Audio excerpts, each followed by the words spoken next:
This is my problem. Sorry.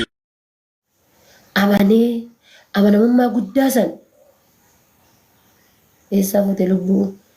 amanamummaa guddaa san I will send $100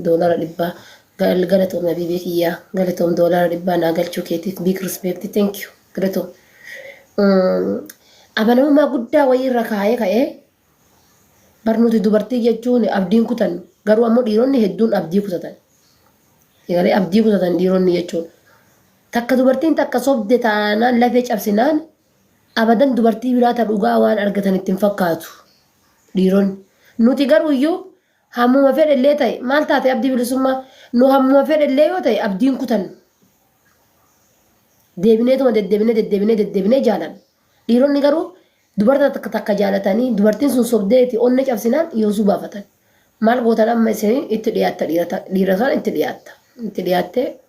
haasofsiifta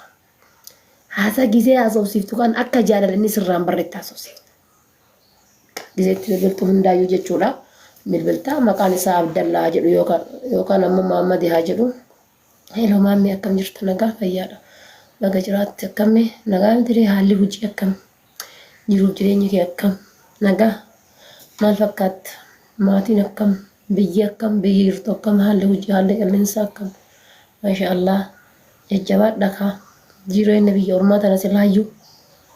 zariilleen godhannu silaa waa fuunellee ilmoo waa horannellee ilmoolleen argannu silaa osoo biyya jiraanne abbaa ijoollee haadha ijoollee meeqaati algonaree jiraachuma akkana obsinee jiraanne kaane gaafa biyya galleetiin jennee wanno jenna yoon silaa isin warra dhiiraa wayyaa itimeen illee achi hin deemtu hadhatanumatti haasoftee waa'ee kanniin itti haasoftee waliin qaqqaasitee maal jettee biraa wanno jetta ati immoo fi kana bakka kanatti akkanum giseen akkam jaarsa kan kee waa'ee jaarsaa giseen sitti dubbatu jaarsa qabdaa maalii waa'ee akkasii giseen sitti dubbatu lakki jaarsa qabu jettee takkan dabarsitee of hin kennin lakki jaarsa qabu waan lafa jira jettee dabarsitee takkaaf of hin kennin maal goota bakka maal sila lafa jira sitti lafa wayii jira sitti fakkaata namni lafa jiru ni jira namni hundinuu namni bari yeroo ammaa lafa jiru hin jiru jetteetumaan kokkolfaa jedhaatu maalitti haasofta achumaa xiqqoo jettaa namallee guyyaa biraallee itti haasoftaa ni qaqqaattaa haasoma keessa qalbima keessa silaa sa'u durba eessaaf dubartii eessaa fuutee sitti tola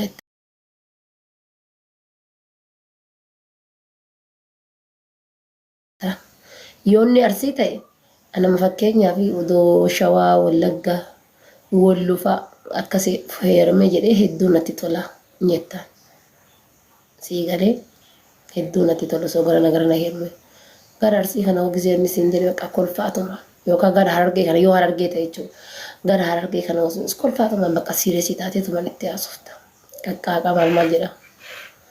yoo fakkeenyaa silkiin isaa biizii ta'e jaartii waliin haasayaarta natti fakkaate silkiin kan kee biizii jedhaa miti ree kadeessa sii dabalee ture sila biizii jedhama onlaayinii irra hin jirtu naan jedhaa biizii jedhaa bar jettaan laa jaartiin qabu siin jedha sii galee laa jaartiin qabu atama seenti jechuudha onnee isa kanaa albee takka malee biintite seente mun seente bar gaafii takka malee maalii takka malee laa jaartiin qabu siin jedha laa jaartiin qabu siin jedha miti ree mallee ittuma naasoftaa ittuma qaaxxaa achi keessatti silkii kana yoo itti dawwalte jettee guyyaa hagamisi jalaa kaasa argite guyyaa hagamisi jalaa kaasa jaartii hin qabu jechuun isaa sun bichaan amanamummaa isaan godhu amana jechuun lakki kalaas jaartiin qabu jettee amanuu hin dandeessu silkii atitti bilbiltu kana meebii arguu dhabuu danda'a yeroo tokko rafaa jiraachuu danda'a biizii jiraachuu danda'a silkii san hagamitti sii deebisa yoo miseejii wayii waa itti barreessite hagamitti sii deebisa miseejii sii deebisu san keessa hoo maaltu jira keessa gallaalta argite keessa laalta jechuudha keessa gadi laalta miseejiin isaa sun kan keessa jira beeki mi'aa hin dhabu mi'aan keessa jira miseejii tokko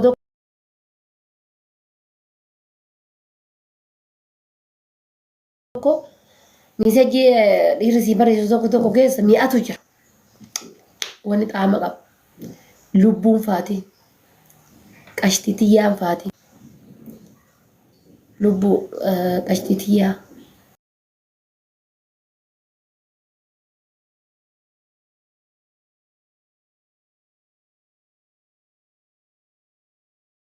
bareedduu koo qaama yoo jedhu laalamma dhandhama laalaa jettee deemtee killee biddarra keettee kasoo gidditti ga'e kaan laalisiin hin jenne yookaan ruuzii affeeli deemii kasoo gidditti ga'e kaan laalisiin hin jenne dhandhama keessan laalta lubbutiyyaa gizeetitti bilultu qashti bakka jechoota babbareedoo keessa sotta ammas gizeesitti haasa'u mooraalii akkamii qaba cannaqamaatti gargariin faatti bar sa'a sadiyyuu sitti haasa'e sin quufu sa'a sadi si waliin haasa'ee sin quufu jechuudha kabajaa sii qaba bakka gatii kabajaa sii qabu sa'a sadiyyuu si waliin haasa'eetiin dabalee ammallee odoo si waliin haasa'e sin quufu tuma haasoftaa walumaan qaattaa guyyaa takka jechuun sun gaarii jechuudhaaf miti beeki jechuun sa'a sadii sa'a dheeraa sii kennee si waliin haasa'aa si jaallata jechuun miti achi keessa maaltu jira keenyaaf gaafa bishaan takka buutee daattu dhagaan bishaan san keessa jiraachuu dhabuu laaluu qabda barati bakka kan dhagaan luka yoo sidhae karaa san hin deebitu ni laalta sii kennee si walii haasa'uu sa'a shan sii kennee si walii haasa'uu miti 24 hours si waliin haasa'uu danda'a hojii ofii siin gaggeeffachuu sa'aatii boqonnaa jiru wayii dabbarame wayii si waliin bakka haasayaa dabarsuu ammas bakka wantoota gargaraatiif sitti haasayaa jechuudha. Already yookaan gatii si jaallatu sitti haasaa jechuun miti. Ati waan achi keessa laaltu mi'aa laalta. Akkaan achumaa ooftee dhiibdee osoo wal fuunee hoosita osoo jaalala keessa gallee gara jaalalaatti osoo seennee gara wantoota kanneenis seentaa ni ooftaa ni laalta. Suuta. Kataroo yoo ta'e karaa bidda barsoo ta'e inni nu guyyama gaafa si baratee irraa guyyama gaafa jaalala seene irraa guyyama gaafa jaalala keessa si wajji seene irraa wannoo eegala natti himi kana gidee booyuu eegala argite garii nama bar mana haadhaa ka diigdamellee gaafa si walitti dabalame yaadata reefu jaalala keessa seentanii bar mana haadhaa ka diigdamellee reefu yaadata siree haadhaa ta gaafa inni biyya jiru cabdellee reefu yaadata obboleessillee amma qabamee mana hidhaa bu'a. Abbaan isaallee asmarraa reefuutti gaya. Sun ammoo jireenya siin gaffaachuudhaaf dhufe. Rabbi si haa baasu. Jireenya siin gaffaachuuf dhufe sun sareeticha. Egaa sun inni haasumna. Buqqeen qullaa nu haftee qoyaa. Rifeensi jalan jiru shaashiin irraa gaffiiddi. Gadheen tan mashut godhuuf jala kana teetti waan biraatiif teetti isin fakkaataase.